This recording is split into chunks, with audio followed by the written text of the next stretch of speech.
যদি মই আজি সাহসেদি যেনেকৈ কথাবিলাক কৈ আছো তেনেকৈ যদি ধৰ্মনিৰপেক্ষ নহয় যদি ৭১-৮১ চনৰ পৰা এইবিলাক কথা কৈ থাকিলেতেন যিবিলাক বাস্তৱ পজিটিভ ৰিজাল্ট হলহেতেন ছোৱালীখিনিক যদি পঢ়াব যত্ন কৰিলেহেঁতেন ইভেন মুছলিম মানুহৰ মাজতো যদি মুছলিম ছোৱালীখিনিক পঢ়োৱাৰ কাৰণে কোনোবা চৰকাৰে প্ৰচেষ্টা ল'লেহেঁতেন এইটো ঘটনা নহ'লহেঁতেন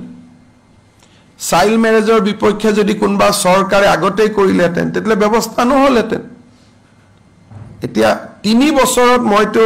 এটা চমৎকাৰ কৰিব নোৱাৰো যদি ৪১ৰ জায়গাত ৫১ হয় তেতিয়াহ'লে বুজিব যে কবাত আমি কিবা কৰিলো গতিকে এতিয়া মইতো আশা কৰো যে আমি বহুতখিনি ভাল কাম কৰিছো কিন্তু পিডব্লিউডি ৰাস্তাৰ ৰিজাল্ট এদিনত দেখুৱাব পাৰি মানুহৰ জীৱনৰ ৰিজাল্টটো এদিনত দেখুৱাব নোৱাৰি দুটা ডিকেডছ লাগে দুটা দশক লাগে এসময়ত মই স্বাস্থ্য মন্ত্ৰী থাকোতে মেল ষ্টাৰিলাইজেশ্যন ২০০৯ চনত ১ লাখ পুৰুষৰ বন্ধ্যাকৰণ আমি কৰিছিলো পিছত লাহে লাহে প্ৰগ্ৰামটো নোহোৱা হৈ গ'ল গতিকে প্ৰচেষ্টাবিলাক কণ্টিনিউৱাছ চলাই থাকিলে বহুত সফল হ'ব পাৰি আৰু এনেকুৱাও নহয় যে সকলোৱে ৫টা ৬টা ৮টা সন্তান জন্ম দি ভাল পায়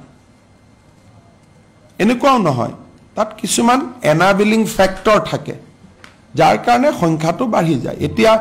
এই মানুহখিনিক যদি আপুনি ভোট বুলি ভাবে আৰু পলিটিক্যাল লিডাৰছে যদি পপুলেশ্যন কন্ট্ৰোল মুভমেন্টত জড়িত নহয় আমি ক'ৰ পৰা কৰিম আজি যদি যিবিলাক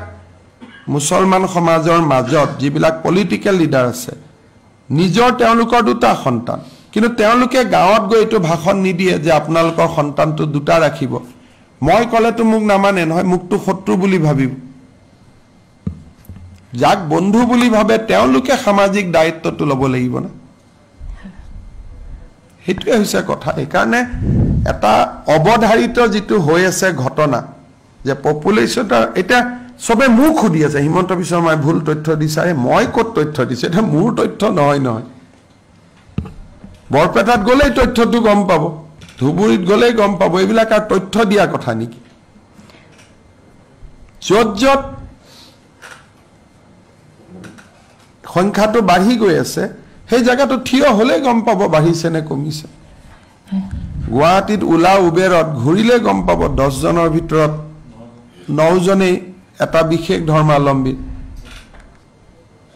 গতিকে এটোটো এবিলাকটো বাস্তৱ সত্য হয় এটা ভোট বিচাৰা মানুহবিলাকে যদি সকলোৱে এটা এবিলাক কামত যোগ নিদিয়ে মই অকলে বা আপুনি অকলে কি কৰিব সেইকাৰণে মই ভাবো যে জনসংখ্যা কমোৱাৰ আটাইতকৈ গুৰু দায়িত্ব কংগ্ৰেছৰ ওপৰত কাৰণ কংগ্ৰেছৰ কথা তেওঁলোকে শুনে কালিৰ পৰা যদি পপুলেশ্যন কন্ট্ৰোলৰ ব্ৰেণ্ড এম্বেছাডৰ ৰাহুল গান্ধী হৈ যায় তেতিয়া ফটাফট কাম হ'ব খটাখট নহলেও ফটাফট হৈ যাব